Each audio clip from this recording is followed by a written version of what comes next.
इस वीडियो में आपको इस पाठ में आए प्रश्नों के लिखित उत्तर मिलेंगे। नमस्कार सभी को, हिंदी कला केंद्र में आपका स्वागत है। अगर आप इस चैनल पर नए हैं तो पहले इसको सब्सक्राइब करें व बेल आइकन को दबाना ना भूलें ताकि नए वीडियो का नोटिफिकेशन सबसे पहले आपको मिले। गीत। बच्चों, इस कविता के भाग 1 में हमने समझा कि कवि समाज के मेहनत कश लोगों जैसे मजदूर, किसान व दलित वर्ग में आशा का संचार करना चाहता है कि इसी जीवन में हम सबको मान मिलेगा। तो अब इस गीत के अभ्यास प्रश्नों को देखते हैं। आगे बढ़ने से पहले बच्चों, आपके लिए एक सवाल है कि इस गीत के रचयिता का नाम क्या है, वो आप मुझे कमेंट बॉक्स में लिखकर बताना। कविता से कवि फूलों, गीतों और विद्या की खेती क्यों करना चाहता है?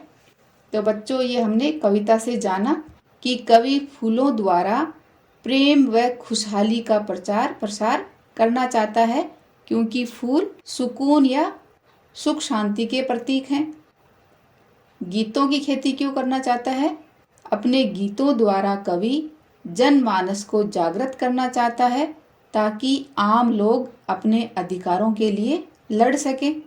और विद्या की खेती, विद्या द्वारा लोग शिक्षित होंगे और उन्हें ज्ञान प्राप्त होगा, इसीलिए कवि इन चीज़ों की खेती करना चाहता है ताकि समाज में सुकून, खुशहाली व संपन्नता बनी रहे। इसी जन्म में, इस जीवन में हमको तुमको मान मिलेगा। इसमें किसे मान मिलने की बात कही गई है? तो इस कविता से हमने जाना कि कवि ने इसी जन्म काल में या इसी जीवन में समाज के गरीब मजदूरों, किसानों व दलित वर्ग के लोगों को मान मिलने की बात कही है। समाज के दबे कुचले लोग जो अपने अत्याचारियों के हाथों अत्याचार सहकर निराश हो चुके हैं, उनमें आशा का संचार करना ही कवि का उद्देश्य है। इसीलिए कवि उन्हें भरोसा दिलाते हुए कहते हैं कि इस जन्म में तुम्हें सम्मान जरूर मिलेगा। कविता की कुछ पंक्तियां छांटकर लिखो जिनसे पता लगता है कि कवि को इस बात पर पूरा भरोसा है कि एक दिन सबको मान मिलेगा। तो वैसे तो पूरी कविता में ही कवि बार बार यही बात बोल रहा है कि एक दिन सबको मान मिलेगा, लेकिन इन कुछ पंक्तियों में कवि को पूरा भरोसा है कि सबको एक दिन मान मिलेगा। तो ये पंक्तियां हैं। इसी जन्म में, इस जीवन में हमको तुमको मान मिलेगा, गीतों की खेती करने को पूरा हिंदुस्तान मिलेगा। मैं कहता हूँ फिर कहता हूँ, हमको तुमको प्राण मिलेगा, मोरों सा नर्तन करने को पूरा हिंदुस्तान मिलेगा। कविता में कवि बार बार मान मिलने की बात करता है। मान मिलने से हमारे तुम्हारे जीवन में क्या बदलाव आएगा? तो बच्चों, ये बात तो आप सभी जानते ही हो कि मान सम्मान मिलने से हमारे जीवन में खुशियाँ आएंगी, हम ज़्यादा आत्मनिर्भर व आत्मविश्वासी बनेंगे। तो सम्मान मिलने से व्यक्ति का जीवन परिवर्तित हो जाता है, उसके आत्मविश्वास में बढ़ोतरी होती है। समाज में जितने भी भेदभाव हैं, उनमें सम्मान के भेदभाव के कारण ही लोग आपस में क्लेश रखते हैं। यदि सबको बराबर सम्मान मिलेगा तो लोग आपसी लड़ाई झगड़े को भूलकर सौहार्द से रहेंगे। समझाना। नीचे कविता में से कुछ पंक्तियां दी गई हैं, बताओ इन पंक्तियों का क्या अर्थ हो सकता है? जैसे, दीप बुझे हैं जिन आँखों के, उन आँखों को ज्ञान मिलेगा। तो कवि के कहने का तात्पर्य है कि जो लोग अनपढ़ हैं, पढ़े लिखे नहीं हैं, उन्हें भी अब शिक्षित किया जाएगा और उसी से उनका जीवन स्तर सुधरेगा। साथ ही इसका अर्थ ये भी हो सकता है कि जो लोग घमंडी हैं, उनकी बुद्धि पर अंधकार छाया हुआ है, तो उन्हें भी सद्बुद्धि आ जाएगी। क्लेश जहाँ है फूल खिलेगा। तो इसका अर्थ है कि जो लोग अभी पीड़ा या दुख में हैं, कष्ट में हैं, उन्हें सुकून और सुख शांति मिलेगी, क्योंकि फूल यहाँ पर सुकून और सुख शांति के प्रतीक के रूप में बताया गया है। हमको तुमको प्राण मिलेगा। तो प्राण का अर्थ है प्राण, जीवन। हर व्यक्ति खुशहाल होगा और हर किसी को मान सम्मान के रूप में प्राण मिलेगा, अर्थात सभी को सम्मान मिलेगा। मान सम्मान, तुम्हें अपने आसपास यदि लगे कि किसी को सचमुच में आज भी मान सम्मान नहीं मिला है और उसको तुम मान सम्मान दिलाना चाहते हो, तो उसके नामों की सूची बनाओ। तो ये बच्चों आप अपने हिसाब से लिखो। जैसे उदाहरण के लिए मैं आपको बता रही हूँ, हमारे आसपास कुछ लोग रहते हैं जो कि धन दौलत से गरीब हैं, किंतु कर्म और अपनी आदतों से बहुत ही अमीर हैं। हमारे रघु चाचा को ही देख लो, उम्र 50 के पार भले ही हो गई हो, पर आज भी मोहल्ले की सफाई का पूरा जिम्मा उनके पास ही है।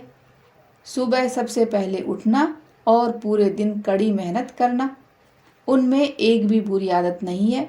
मैं उनको मान सम्मान दिलाना चाहती हूँ। बाकी और लोग भी हैं, जैसे चौकीदार राम सिंह, बिजली का काम करने वाले रमेश चाचा आदि। अपनी सूची में से किसी एक के बारे में बताओ कि उन्हें मान सम्मान कैसे मिल सकता है। तो मेरी सूची के अनुसार सफाई करने वाले रघु चाचा को हम सब मिलकर सबके सामने सम्मानित कर सकते हैं। उन्हें पुरस्कार के रूप में कुछ पैसे दे सकते हैं या हफ्ते में एक दिन उनकी छुट्टी कर सकते हैं आदि। रिक्त स्थान पूरे करो। उदाहरण के लिए, जैसे वह मोर सा नाचता है। वह कैसा नाचता है? मोर की तरह। तो ऐसे ही हमें यहाँ पर रिक्त स्थान पूरे करने हैं।